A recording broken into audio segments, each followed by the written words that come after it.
Hello dear student, जैसा कि आप सब जानते हैं कि हमने कल आपका पहला चैप्टर चालू कर दिया था, जिसमें हमने कुछ बातें की थी कि चक्रवर्ती राजगोपालाचारी कौन थे, कैसे थे, क्या थे। और इस लेसन के बारे में भी हम लोग थोड़ा कुछ बातें किया था कि ये लेसन कहाँ से लिया गया है।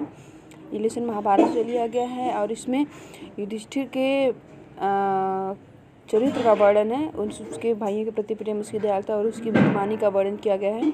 ठीक है। और हम लोगों ने देखा कि ये तब की कहानी जब ये पांचों पांडव लोग वनवास गए थे, तब की ये कहानी है।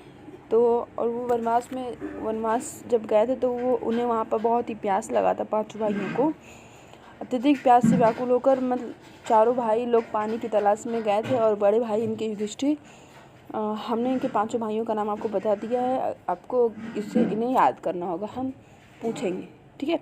तो हमने एक पैरा पढ़ लिया था, क्या युधिष्ठिर वेटेड फॉर हिज, ये वाला पैरा हम लोगों ने पढ़ लिया था। अगर आपको यहाँ पे कोई दिक्कत है तो आप हमें कंसल्ट कर सकते हैं। अब हम अपना समय ज़्यादा नहीं वेस्ट करके हम आगे से अपना अगला पैरा हम लोग पढ़ने जा रहे हैं।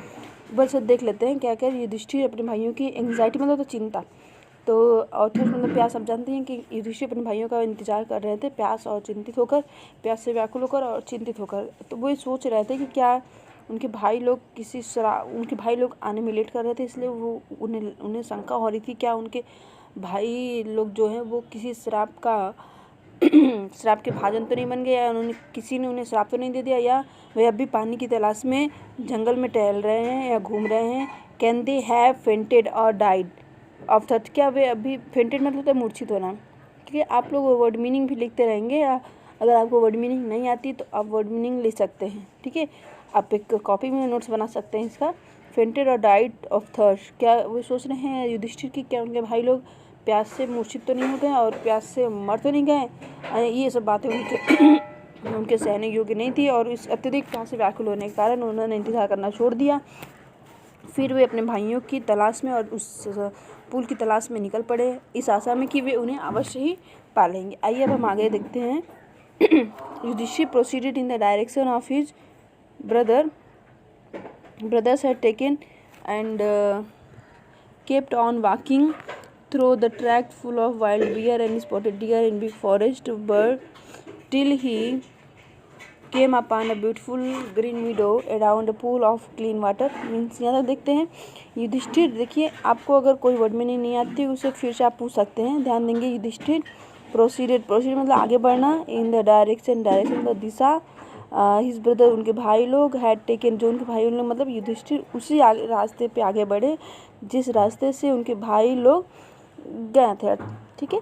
एंड केप्ट ऑन और चलते रहे, वॉकिंग टहलना चलना, थ्रो होकर, ट्रैक रास्ता, full of wild bear and spotted deer मतलब जो वो रास्ता जो जंगली भालुओं और धब्बेदार हिरणों से और बिग फॉरेस्ट बर्ड और मतलब बहुत ही बड़ा जंगल था चिड़ियों का, उस रास्ते से होकर वे तब तक गुजरते रहे। टिल ही कम अपान, जब तक कि वे एक ग्रीन मेडो मतलब होता है चारागाह, एक बहुत ही सुंदर हरे चारागाह के पास ना पहुंच गए। तब तक वे चलते रहे। और वो चारागाह कहाँ था? वो चारागाह था around a pool of clean water, और वो चारागाह था एक स्वच्छ पानी के तालाब के चारों ओर, अर्थात एक स्वच्छ पानी के तालाब के चारों ओर एक ग्रीन मीडो था। वहाँ पर वे पहुँचे, तब जाकर उन्होंने अपना चलना स्टॉप किया था, तो तभी जाकर वे रुके, नहीं तो वो चलते ही जा रहे थे। But when he saw his brothers lying there like फ्लैगफुल, लेकिन जब उन्होंने अपने भाइयों को पड़ा हुआ देखा, वहाँ पर एक फ्लैग मतलब फ्लैग पोल्स मतलब जहाँ पे झंडा फहराया जाता है, तो फ्लैग पोल्स मतलब वो आप कह सकते हैं निर्जीव या बिना, जो कोई हिलता डुलता नहीं, जैसे फ्लैग पोल्स हिलता नहीं, उसमें फ्लैग जो फहराया था वो हिलता है। फ्लैग पोल्स मतलब कह सकते हैं आप ध्वज स्तंभ। तो उन्होंने अपने भाइयों को ध्वज स्तंभ की तरह जब पड़े हुए देखा, तो वे unable to restrain his grip, तो वो उनके लिए जो उनका जो दुख था उसे रोक पाना बहुत ही मुश्किल था, और वे अपने दुख को नहीं रोक पाए। और ही lifted his voice and vaped, और उन्होंने अपनी आवाज़ को ऊंचा उठाया था, तो उन्होंने बहुत ज़ोर से ऊंचा उठाया, एंड वेप्ड, और वे रोने लगे। अपने भाइयों को ऐसे पड़े हुए देखकर। ठीक है, आज से आपको इतना समझ में आया होगा। अगर नहीं समझ में आया है तो फिर से आप हमें पूछ सकते हैं। ठीक है, अब हम आगे बढ़ें, फिर देखते हैं। ठीक है, यहाँ तक आप समझ में आ गया होगा। देखिए, ही टच्ड हिज, आगे देखते हैं हम। ही टच द फेसेस, एक मिनट।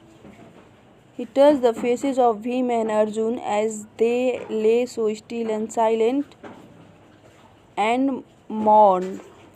उन्होंने भीम और अर्जुन के चेहरे को छुआ, स्पर्श किया। एज दे ले, जो पड़े हुए थे, सो स्टिल एंड साइलेंट, जो बहुत ही शांत पड़े हुए थे, उनके चेहरे को कौन छुआ? युधिष्ठिर ने छुआ। एंड मौन मतलब होता है दुख व्यक्त करना, अर्थात रोना भी कह सकते हैं आप। इसको ध्यान देंगे, मॉर्निंग वाला मॉर्निंग MOURNED है। मौन मतलब दुख व्यक्त करना। वे दुख व्यक्त करने लगे। Was this to be the end of our all of, और वे अपने आप से प्रश्न कर रहे हैं, क्या ये हमारे, एक मिनट, तो कह रहे was this to be the end of all our hopes, क्या ये हमारे, वो मतलब होता है वचन, वो मतलब क्या, वो जो लिखा है वो मतलब होता है वचन। तो कह रहे हैं क्या ये हमारे सभी शब्दों, ये सभी वचनों का अंत था। जस्ट व्हेन आवर एग्जाइल मतलब वही वनवास कर सकते हैं। इज अबाउट टू मतलब एक यूज़ है जिसका अर्थ आता है वाला। टू एंड करें, जब क्या हमारे सभी वचनों का ये अंत है, और ये तब हो रहा है जब हमारा वनवास खत्म होने वाला है, समाप्त होने वाला है। You have been taken away, तुम्हें हमसे छीन लिया गया। And even the gods have forsaken me in my misfortune, और कह रहे हैं यहाँ तक भगवान भी फॉरसेकन छोड़ दिया, भगवान जी भी हमें छोड़ दिया। इन माई मिसफॉर्चून, युधिष्ठिर कह रहे मेरे दुर्भाग्य में भगवान जी भी मुझे सहारा देने से चूक गया था, भगवान भी मेरा साथ नहीं दे रहे हैं। सब मिला के हम एक बार फिर से देख रहे हैं। कह रहे हिटर, जब वे उस चारागाह पे पहुँचे तो उन्होंने अपने भाइयों को देखा। और he touch the faces of Bhim and Arjun, उन्होंने भीम और अर्जुन के चेहरे को छुआ, जो बहुत ही शांत पड़े हुए थे उनका चेहरा। और वे दुखी से व्याकुल होकर वो अपना दुख व्यक्त करने लगे, चिल्लाने लगे। कह रहे हैं कि क्या ये हमारे सभी शब्दों का अंत हो गया, और ये तब हो रहा है जब हमारा वनवास ख़त्म होने वाला है, समाप्त होने वाला है। You have been taken away, और तब तुम सबको मुझसे छीन लिया जा रहा है। और इस समय भगवान, इवन द गॉड्स, और भगवान भी मुझे इस मेरी दुर्भाग्य में मेरा साथ नहीं दे रहे हैं, अर्थात मुझे छोड़ दे रहे हैं। ठीक है, आज के लिए बस इतना ही, बहुत लंबा वीडियो हो जा रहा है। ठीक है, तो आशा है आपको इतना समझ में आया होगा। Thank you.